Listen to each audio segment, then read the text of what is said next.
бойцов, танков, вертолетов, лицемеров, играющих в игры патриотов, соблазняющих нас пытать душу до чести самурая. Уйти из рая, альтернатива для нас плохая. Вся жизнь в движении, каждый день в свершении. Все в недоумении, но все при своем мнении. Предательство, трусость, скупость в окружении. Мир на грани войны своих глобальных изменений. Но мы остаемся жить, как последний стая волков, неумонных, уважающих законы Бога и отцов.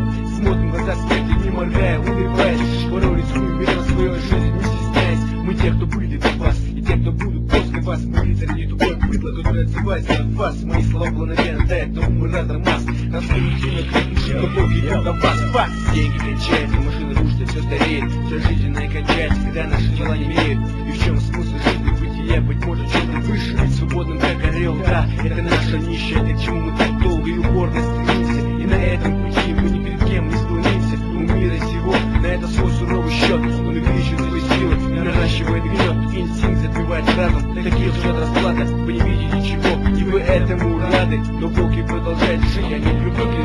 Когда поздно ночью в горах они начинают быть. Неважно, кем ты был по жизни, охотником или мишенью. Решал ли проблемы или сидел за спиной дверью. Мир видел многих, тупых и убогих, готовых убить друг друга, но он жалел немногих.